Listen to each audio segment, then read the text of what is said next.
was the middle of the night when I woke up to a light tapping at the window across from my bed. The room was decently big, with the bed pushed against the wall in the center of the room, and two smaller closets to the left on either end of the wall.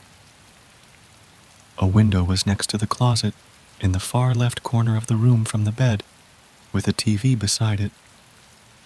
Before I went to bed that night, I had turned on light rain sounds on the TV, and so it was playing quietly in the background while I sat up in bed, tired and weary. The knocking turned into loud thumps that made my heart race and my palms sweaty. By the sound of it, I could have sworn someone, or something, was standing outside the window, pounding on the glass, which wasn't unreasonable considering the room was on the first floor, near the entrance of the building. Looking at the alarm clock on my bedside nightstand, I realized it was very unreasonable. It was 3:15, which, of course it was. Why wouldn't I wake up at the witching hour with tapping on the window and this utter dread filling my stomach? I don't understand how I missed it, because she was standing right next to it. Beside the window, or rather, a little in front of it, was a girl with long, dripping, wet, black hair cascading down her face and body, basically hiding all of her from how long it was. She was wearing a worn-out white dress that ended on the floor. I couldn't see any limbs at all. She reminded me of that girl from The Ring, just less TV-like and real. For a good 10 seconds, I just stared at her, waiting and watching, praying that this was some sick nightmare that I was about to wake up from. The panic hadn't yet set in either. When I realized she wasn't moving or doing anything, I slid under the covers, biting back tears of fear. I was 14 then, not young, but not old either, so the fear was pretty reasonable. After taking a few deep breaths and encouraging myself to look again, she was gone. She just vanished. The tapping on the window hadn't ceased. If anything, it got a bit louder. It also started raining after a few minutes of me just sitting there, staring at the spot where the girl once stood.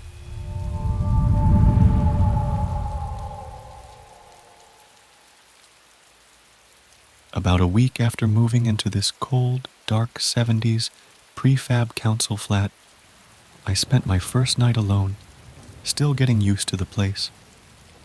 I decided to watch some scary YouTube videos to pass the time, but I couldn't shake off the feeling that something was off.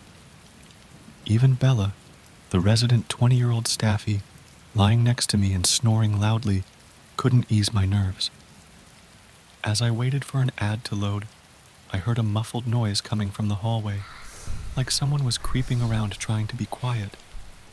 Curiosity got the better of me, so I got up and cautiously opened the door. But there was nothing there. I looked down the hallway, and it was empty. Just as I was about to close the door, I caught a glimpse of something out of the corner of my eye. It was a short figure dressed in robes like an old-fashioned monk, slowly making their way up the stairs toward me. I closed the door with a chill running all through my body and looked at Bella, still fast asleep. I wanted to escape through the window and abandon my belongings, but being on the second floor made it impossible. So I took a deep breath and opened the door again, hoping it was just my imagination. To my horror, the figure had cleared the darkness of the stairs and reached the little window at the top. In the dim light, I could now make out more details. He was old, with thick greenish wrinkled skin, hunched over with a black pointed hood over his head. He looked sad and lost, scanning the floor as if searching for something. Feeling a sudden wave of fear wash over me, I closed the door again and fumbled for my phone. But it was off, and I couldn't understand why. It had always been reliable. But like any device in this building, it now regularly shuts itself down even when fully charged. Before my phone could boot up, I heard the footsteps again, still slow, but a bit louder now and closer.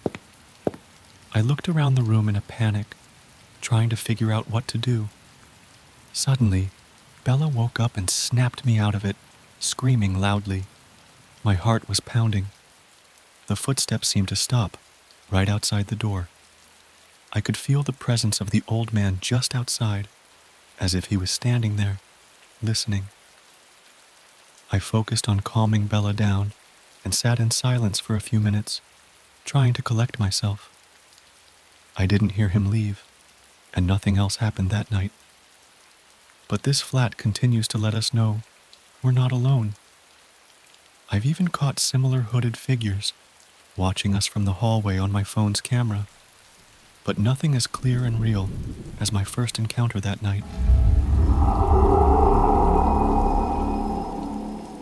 Years ago, my boyfriend and I both started having sleep paralysis episodes 5 nights a week.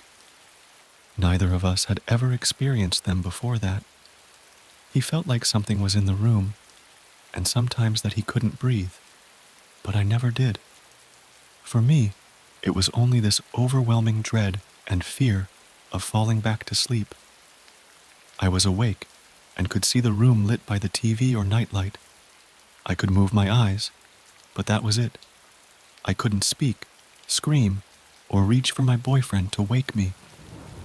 I would try to will myself to roll off the bed to wake myself, but never could.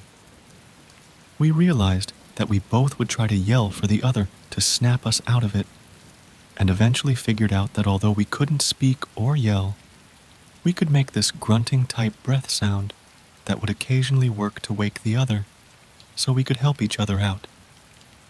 It always happened to us on the same nights, but never at the same time. At the time, we were living in a one-bedroom apartment, so we had a bunk bed to save space. My son, who was 5 at the time, slept on the top bunk. He started telling us that he would see shadow people standing in the room at night. He described them as people who were the shape of Nana and Papa, but all dark, with no faces. My parents are alive, so I took it to mean maybe one was tall and one was short. I don't know. It was all so strange. I had no idea that shadow people were actually a thing until years later when I heard about it on a TV show. My son woke us up crying one night, telling us that one of them had pushed his face into his pillow so hard that he couldn't breathe. I was clearing out old stuff one day and had a cardboard box of teacups and other glass decor sitting on the floor about 6 feet away from the ladder on the bunk bed where my son would climb up. We woke up that night to a bang and him screaming. He was on the floor inches from the box of glass stuff. He was sobbing that something picked him up and threw him off the bed. He couldn't jump from the top because the ceiling was too low. He probably could from the ladder, but we'd always wake up when he'd climb down because the whole thing was metal and it would squeak and shake like crazy. After that, we started really freaking out because the accumulating events had only started about a month prior and none of it made sense. My boyfriend finally figured it out one day. We had a big plastic 4-shelf unit with tons of board games. Sitting on the top shelf between Clue and Mousetrap was a Ouija board that I had picked up at a yard sale with a bunch of other board games about a month earlier. I didn't think anything of it at the time. I just bought them all, stuck them on the shelf, and forgot all about it. My boyfriend was so upset. I immediately took it out to the dumpster. After it was gone, neither of us ever had sleep paralysis again, and my son never spoke of shadow people or had weird stuff happen to him ever again. I never really believed in demons or such things, although I did have a handful of scary, unexplainable things happen to me as a kid in the 150 years old house I grew up in. But stuff like Ouija boards never really scared me, although I don't think I ever really used one either. After what happened to us, I fully believe that there are dark energies, or forces, or something that can attach to things or places. And yeah, a Ouija board is very cliché for that type of thing. But I'm thinking there's a reason that it became so cliché. And unfortunately, we had to find out the hard way. For the record, the Ouija board wasn't antique or anything special. It was a Parker Brothers board, I believe, and looked like it was from the 80s or early 90s. It was from a sweet older woman's home who had a bunch of 80s or 90s toys in her yard sale. Definitely didn't seem like the home of a Satanist or anything. I can't claim to know if it was a ghost, spirit, demon, or multiple things. I just know what happened, that it started after I brought that board into my home and stopped after it was gone. We never used it. I never even opened the box until the day I threw it out. My scientific mind is still trying to make sense of it, but deep down, I know I never will. Thanks for watching our video. Have you ever had a really scary experience? We want to hear about it. You can tell us in 2 ways. Option 1 is, write down what happened and email it to us. The email address is in the description below. We're excited to read your story and learn all about what happened. And the second option is, record your story using your phone's recording feature. Make sure the sound is good, with no background noise. We want to make sure everyone can hear your scary story clearly.